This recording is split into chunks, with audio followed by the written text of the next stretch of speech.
कभी आपने नोटिस किया है, ज़िंदगी आपको तब तक नहीं तोड़ती जब तक प्रॉब्लम्स आती हैं। ज़िंदगी आपको तब तोड़ने लगती है जब आप खुद पे डाउट करना स्टार्ट कर देते हो। जब आप खुद को शीशे में देखते हो और अंदर से एक आवाज़ आती है कि शायद मैं काफ़ी नहीं हूँ, या शायद मैं इन सब चीज़ों के लिए बना ही नहीं हूँ। और यही वो मोमेंट होता है जहाँ से या तो इंसान बिल्कुल ही हार सकता है, गिर सकता है, या अपने आप को बनाना स्टार्ट कर सकता है और जीत सकता है। ये आज की जो वीडियो ये कोई मोटिवेशनल वीडियो नहीं है, बल्कि ये एक रिमाइंडर है, एक कन्फ्रंटेशन है आपके और आपकी रियलिटी के बीच। अगर मैं आपको सच बताऊं तो मैक्सिमम लोग फेल इसलिए नहीं होते कि बाकी लोग उन्हें रोकते हैं। वो इसलिए हारते हैं क्योंकि उन्होंने अपने दिमाग के अंदर एक इनविजिबल जेल बना दी होती है।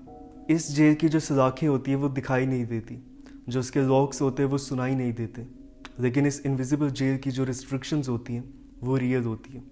जैसे कि लोग क्या कहेंगे, मैं अभी रेडी नहीं हूँ, या कल से स्टार्ट करूँगा।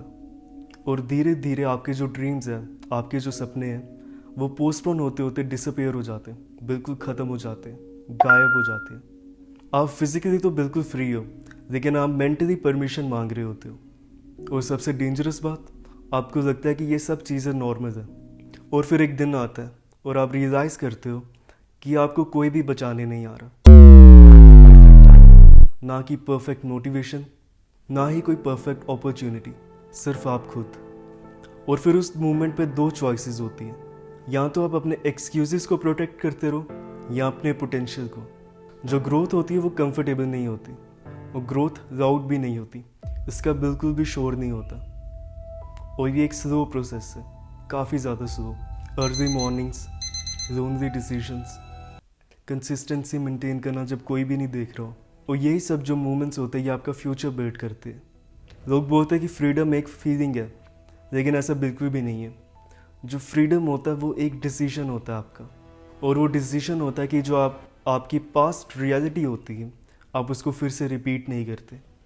वो डिसीजन होता है कि आपका डर, आपका जो फियर होता है वो आपकी डायरेक्शन नहीं डिसाइड करेगा।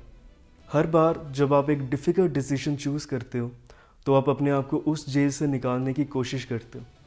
हर बार जब आप डिसिप्लिन फॉलो करते हो तो आपकी जेल के लॉक्स होते हैं, इनविजिबल जेल के लॉक्स, वो वीक होते जाते हैं। और फिर एक दिन आता है और उस दिन आप रियलाइज़ करते हो कि आप कभी जेल में बंद ही नहीं थे। आप बस उस जेल के दरवाजे को खोलने से डरते थे, उस पर बिल्कुल धक्का नहीं मारते थे, और वो जेल तो पहले से ही खुली हुई थी। आपकी लाइफ में चेंज कोई बड़ा इवेंट नहीं होता, वो एक छोटा सा स्विच होता है, बस एक थॉट शिफ्ट फ्रॉम याद नहीं रहेगा अगर फेल हो गया टू याद रहेगा अगर ट्राई नहीं किया। जो कॉन्फिडेंस होता है वो एक्शन के बाद आता है, जो क्लैरिटी होती है वो मूवमेंट के बाद आती है। और करेज एब्सेंस ऑफ फेयर नहीं होता, बल्कि करेज का असली मीनिंग होता है कि अगर आपको कोई चीज़ डर के साथ भी करनी हो तो भी आप उसे बिना रुके करो। आज आपका जो भी वर्जन हो लाइफ का, जिस भी आप वर्जन पे अभी हो, वो आपका फाइनल वर्जन नहीं होता, वो आपका फाइनल वर्जन नहीं है। ये सिर्फ अभी एक ड्राफ्ट वर्जन है आपका। आपकी जो स्टोरी है वो भी लिखी जा रही है, और हर डिसीजन, हर हैबिट, हर अनकंफर्टेबल डिसीजन आपके अंदर एक नया कैरेक्टर क्रिएट कर रहा है। क्वेश्चन ये नहीं है कि दुनिया आपको नोटिस करेगी या नहीं, क्वेश्चन ये है कि क्या आप खुद को रिस्पेक्ट कर पाओगे अगर आज भी आप सेम जगह पे रुक गए। और अगर आज भी आप एक परफेक्ट मोमेंट का वेट कर रहे हो कुछ स्टार्ट करने के लिए, तो आपको एक बात ज़रूर सुननी चाहिए कि ये जो आपकी परफेक्ट मोमेंट होता है ये एग्जिस्ट ही नहीं करता। सिर्फ एक मोमेंट होता है जब आप डिसाइड करते हो कि बस अब और नहीं, आज अभी इसी सेकंड। और उसी टाइम आप अपनी जो इनविजिबल जेल होती है उसके बार्स पकड़ते हो और उन्हें तोड़ देते हो अपने हाथों से। क्योंकि जो फ्रीडम होता है वो दिया नहीं जाता, फ्रीडम दिया जाता है। अगर आपको वीडियो अच्छी लगी तो उसे लाइक कर देना, और चैनल पे नए हो तो सब्सक्राइब कर देना। Thank you.